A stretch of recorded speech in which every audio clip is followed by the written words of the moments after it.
Hi everybody, I'm Bill Sanders and this is Watch Art Sci, the art and science of watch collection. Today we're going to talk about a watch by Jaeger-LeCoultre called the Amvox. The Amvox was made between about 2004 and 2016. And this was an arrangement between Jaeger-LeCoultre and Aston-Martin car company.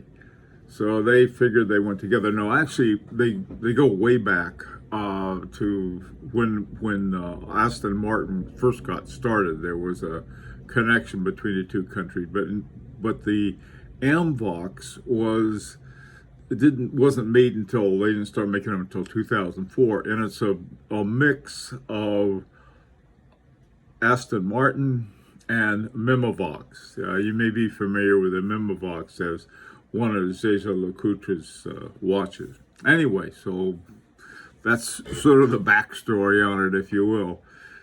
Now, there were a number of different ones they made. The Amvox 1, there was Amvox 1. This is an Amvox 1R alarm. Now, essentially what it is, it's very much like a Mimovox. And there were two types. One was called the Amvox 1, and the other was called the Amvox 1R. I have the 1R because I like the dial a lot better than I did the other one. The other ones were, I think, were black on most of the Amvox ones that they had. This was 44 millimeters, made of titanium. I think they also had them in possibly gold and platinum as well. This was sort of their fancier model. And it had the Jaeger-LeCoultre 918 movement, caliber movement. All of the movements they have, I think, are 4 hertz, 28,800 VPH. And essentially what this is it's an alarm watch. That's the major event of the Amvox 1R.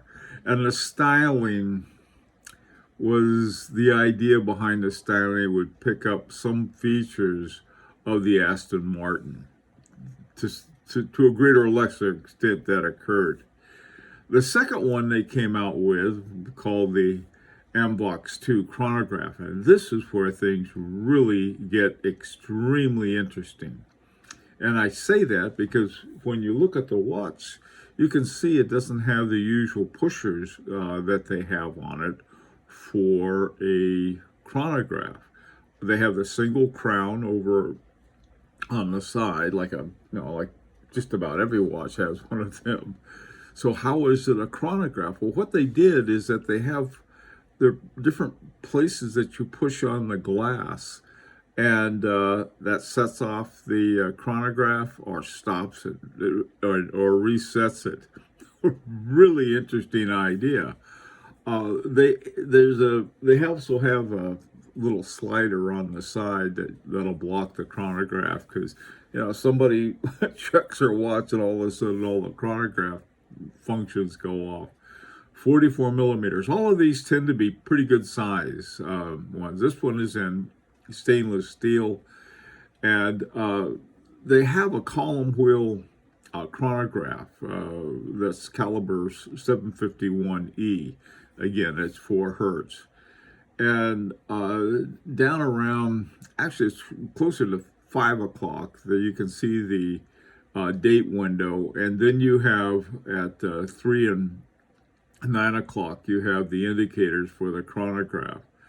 Another thing about this is that the leather that was used in the on the bands is the same leather that's used in the one of the Aston Martin cars. So you can that I thought was sort of cool for them to do that.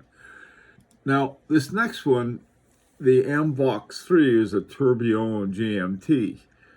This came out in 2008, and this is the caliber 988, and it's got the hours. I mean, it's got an additional 12-hour hand for the GMT, and I don't know. I have I'm not a big fan of tourbillons, and they jack up the price a great deal. but for Tourbillon fans, they're great. This one has the a day-night indication too, and for a GMT, that's awfully nice feature to have on your watch. Now there are a couple other ones that one of them it was called the Amvox 4, but it was really the Amvox 2, is the Amvox 2 DBS transponder. This is a very strange watch. What it has is that it has a transponder. Let me explain what a transponder is as far as I know. A transponder is you send out a signal and it indicates some value. When I used to fly, we had a transponder, and we were going into approaches and things that say, they give us a number to put on our transponder, and we'd wind it in. Now, I'm not sure what they had for a transponder, but they had to have this big aerial in it, and the aerial, I think, was wrapped on the inside of the dial.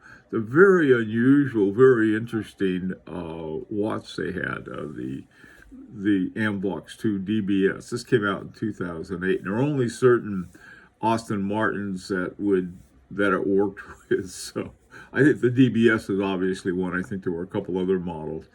And it has a vertical trigger chronograph, and it's called the crystal metallized antenna on it. That's the transponder, a wild one.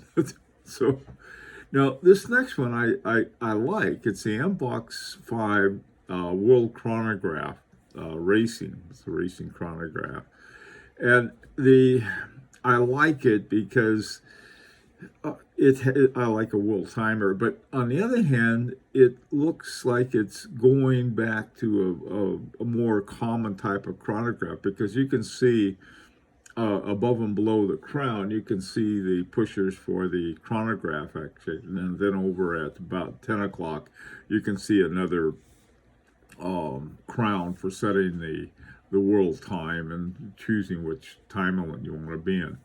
Column wheel chronograph, and then it's got hours, minutes, and world time. This runs on a caliber 752. By the way, too, the Amvox 2 also has a base of a caliber 751, which was used in the other Amvox 2, and that's why they really didn't get the call at the Amvox 4, but even though they did sort of. It's one of those weird things that they have. Now, this last one I want to talk about it's called the Amvox 7 Chronograph. And it has a caliber 756, which is a little different one that they have, but they've got all of this other information. Let me just sort of go down those with you. It has the automatic movement, which is no big deal. It was hour, minute, large date display, movement operating indicator. Now, I'm not sure what a movement operating indicator is, unless you're talking about a power reserve indicator. It's sort of an interesting kind of thing. The vertical trigger chronograph, hour counter, at 30 minutes and 60-second counter approximately. All right. There's a chronograph, but it's I don't know. I'm not much of a chronograph fan, because they seem to be so cluttered. But when you look at the Amvox 2 chronograph, that's one of the cleanest dials, and then your sides are very clean too, because it only uses a single pusher on that thing. Now they quit making the Amvox in 2016, I believe, because at that time Richard Mille took over the deal that they had with Aston-Martin. I guess Aston-Martin figured they're going to have a little tonier and far more expensive watch representing their automobiles. So what I did, I thought, well, I'll take a look and see, here's a watch that's no longer being produced, or a whole line of models that aren't. And so I took a look at the pre-owned model, and there are some of these you may find some what are new old stock on these. But this is essentially what I found. I found sort of the beginning. These are all the lower end of the prices that I found. The Amvox one, which is probably closest to the Memovox. That's the one with the alarm. You can find them starting for around $6,000. The Amvox 2, which is a chronograph, I really like. And it's a neat chronograph with the punching on the glass to set off the chronograph. They stand around $700-800. Now, by the way, too, most of these prices I picked up from eBay and Chrono24. The Amvox 2 DBS transponder is $92.50. You've got that aerial in there. It's sort of an interesting watch. So, and finally, the Amvox 5 with a world timer on it, plus the chronograph and so forth. Those start around, at least what I could find, was around $10,000. So anyway, so this is sort of a kind of watch. If you like a sports watch and you like, motorsports and something like Aston-Martin, these watches are very, very interesting. They were here for a time, and they don't have them anymore, but they are still around, and you can find them on a used market. And first of all, let me thank again. This was suggested by one of the Watch Art Size subscribers. I want to thank him for it. And I'd like to get your opinion. What do you think of this watch? And until next time, this is Bill Sanders for Watch Art Side, the art and science of watch collection. And of course, this is always an opportunity to subscribe if you'd like.